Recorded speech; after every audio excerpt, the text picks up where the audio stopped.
MMTS లో panic buttons, బోగీల్లో CC కెమెరాలు సైతం, మహిళా కోచ్ లో ప్రత్యేకంగా ఏర్పాటు, అత్యవసర సమయాల్లో తక్షణ సాయం కోసం దక్షిణ మధ్య రైల్వే నిర్ణయం.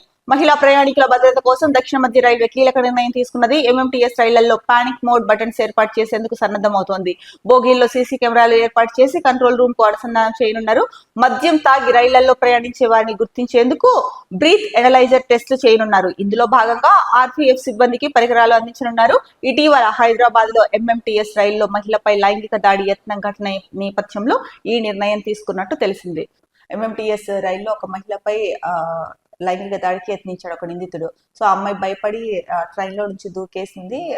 తీవ్ర గాయాలు కూడా అయ్యాయి. ఆసుపత్రిలో చికిత్స పొందుతోంది. ఈ నేపథ్యంలో ఎంఎంటీఎస్ లో అయితే కనుక పానిక్ బటన్స్ ఏర్పాటు చేస్తున్నారు. అలాగే సీసీ కెమెరాలు సైతం ఏర్పాటు చేస్తున్నారు. ముఖ్యంగా మహిళల కోచ్లు ఏవైతే ఉంటాయో ట్రైన్ లో, ఆ కోచుల్లో ప్రత్యేకంగా ఏర్పాటు చేస్తున్నారు. ఇక అత్యవసర సమయాల్లో తక్షణ సాయం కోసమే ఈ ఏర్పాట్లు చేస్తున్నామని చెప్పేసి దక్షిణ మధ్య రైల్వే అయితే కనుక ఈ నిర్ణయం తీసుకుంది.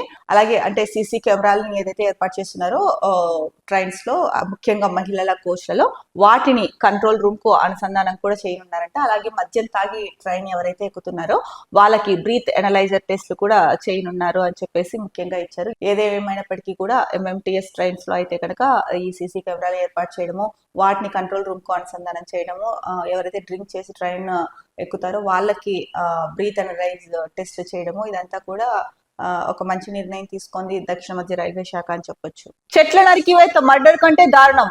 తాజ్ ట్రెపీజియం జోన్ లో 454 వృక్షాలు నరకడంపై సుప్రీంకోర్టు సీరియస్. ఒక్కో చెట్టుకు ₹1,00,000 చెల్లించాలని దాల్మియా ఫార్మ్స్ యజమానికి ఆదేశం. పర్యావరణానికి హాని కలిగించే వారిపై జాలి, దయ అవసరం లేదు. తొలగించిన చోటే తిరిగి మొక్కలు నాటాలని న్యాయస్థానం తీర్పు. సో మొత్తానికైతే కనుక సుప్రీంకోర్టు ఇచ్చిన తీర్పు మీద చాలా మంది, అంటే చూసుకుంటే చాలా మంది హర్షం వ్యక్తం చేశారు. ఎందుకంటే ఇప్పుడున్న సిచ్యువేషన్ లో ఎక్కడ చూసినా కూడా, ఎక్కడ ఖాళీ స్థలం కనిపించినా కూడా బిల్డింగ్లు కట్టేస్తున్నారు. లేదా ఖాళీ స్థలం ఉంటే కబ్జాలు చేసేసుకొని బోర్డులు పెట్టేసుకుంటున్నారు, లేదా కొనేసుకొని బోర్డులు పెట్టేసుకుంటున్నారు. ఎక్కడ చూసినా మనకు కనిపిస్తున్నది అదే. అది అంటే ఎవరు అన్నది మనకు తెలియదు, కానీ అలా జరుగుతున్నాయి. ఈ నేపథ్యంలో చెట్లను నరికివేయడము మర్డర్ కంటే దారుణము అని చెప్పేసి సుప్రీంకోర్టు చెప్పడం జరిగింది.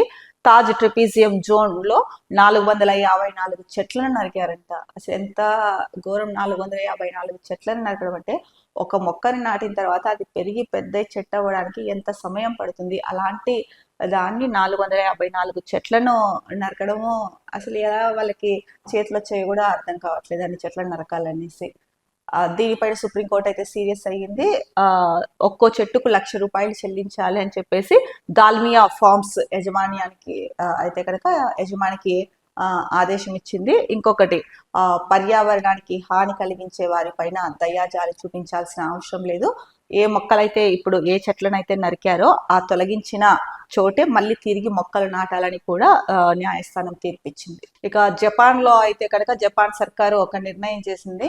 జననాల రేటు పెంచేందుకు అయితే కనుక పిల్లల్ని కనండి ప్లీజ్, ఆఫీసులకు 4 రోజులే రండి, మిగతా రోజుల్లో సెక్స్ లైఫ్ ప్లాన్ చేసుకోండి అని చెప్పేసి, అంటే జనాభాను పెంచేందుకు అయితే కనుక జపాన్ ప్రభుత్వం ఈ నిర్ణయం తీసుకుంది అని చెప్పేసి ఇక్కడ ఒక వార్త కనిపిస్తుంది మనకు.